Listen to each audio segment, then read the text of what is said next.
Everyone, నేను ఈ వీడియోలో చికెన్ ఫ్రై ఎలా ఈజీగా చేసుకోవచ్చో చూపిస్తున్నాను. సింపుల్ ఇంగ్రీడియంట్స్ యూస్ చేసి బ్యాచిలర్స్ కూడా ఈజీగా చేసుకోవచ్చండి. ముందుగా కడాయిని స్టవ్ మీద పెట్టి హీట్ అయిన తర్వాత ఆయిల్ వేయాలి. నేను ఇక్కడ ఆయిల్ 3 to 5 స్పూన్స్ యూస్ చేశానండి. కొంచెం ఎక్కువ ఆయిల్ యూస్ చేశాను. పచ్చిమిరపకాయలు ముందుగా కట్ చేసుకొని పెట్టుకొని పచ్చిమిరపకాయలు వేసి వేయించుతున్నాను. ఇక్కడ ఆయిల్ కొంచెం ఎక్కువ యూజ్ చేస్తానంటే చికెన్కి కొంచెం ఎక్కువ వేస్తే ఆయిల్ బాగుంటుందని అల్లం వెల్లుల్లి పేస్ట్ వేసి బాగా వేయించాలి. తర్వాత చికెన్ వేయాలి. చికెన్ని ఇక్కడ 2 kgs బాగా ముందే కడిగి పెట్టుకున్నాను. స్టవ్ని మీడియం ఫ్లేమ్లో పెట్టి చికెన్ని బాగా ఫ్రై చేయాలండి. ఫ్రై చేస్తూ ఉంటే అక్కడ నీరు వస్తుందండి.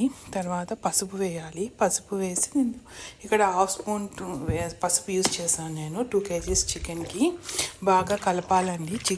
పసుపు బాగా చికెన్కి పట్టేలాగా బాగా కలపాలి. అక్కడ ఆయిల్ నీళ్ళు వస్తుందండి. ఆయిల్లో తేలుతూ అట్లా నీరు వస్తుంది.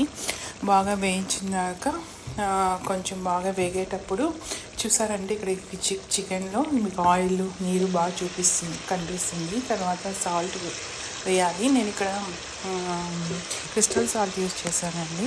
మీరు దగ్గర నార్మల్ సాల్ట్ ఉంటే అదైనా యూజ్ చేసుకోవచ్చు. తగిన సాల్ట్ వేసి బాగా వేయించాలి. ఆ నీరు బాగా ఇంకిపోయేలాగా వేయిస్తూ ఉండాలండి లో ఫ్లేమ్లో. బాగా వేయించిన తర్వాత కొద్దిగా ముందుగా కట్ చేసుకొని ఆనియన్స్ పెట్టుకోవాలండి.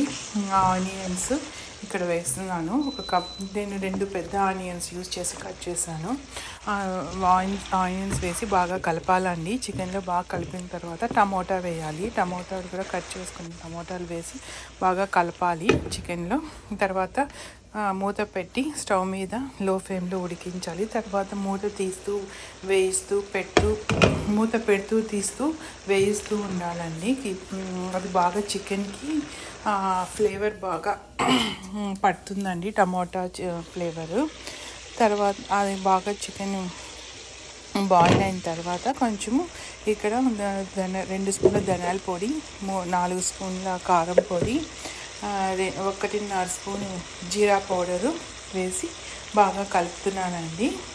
బాగా కలిపిన తర్వాత అక్కడ చికెన్లోకి బాగా పడుతుంది. చికెన్లోకి ఉప్పు, కారము, ముందుగా ఆల్రెడీ పచ్చిమిరపకాయలు వేసాం కదా, సో తగినంత కారం వేసుకుంటే సరిపోతుందండి. బాగా కలపాలి. కలిపిన తర్వాత నేను గరం మసాలా 2 స్పూన్స్ వేసానండి. 2 స్పూన్స్ వేసి బాగా కలపాలి. బాగా ముక్కకి ఇవన్నీ పట్టేలాగా బాగా కలుపుతూ వేయించాలండి. బాగా చికెన్ వేగిపోయాక ఇట్లా పొడిగా అవుతుందండి. అంటే చికెన్ ఫ్రై రెడీ అయిపోయినట్టే. కొంచెం కొత్తిమీర, కట్ చేసుకున్న కొత్తిమీర వేసి బాగా కలిపేస్తే చికెన్ ఫ్రై రెడీ అయిపోయింది. వేడివేడిగా తింటే చాలా రుచిగా ఉంటుందండి. Thank you.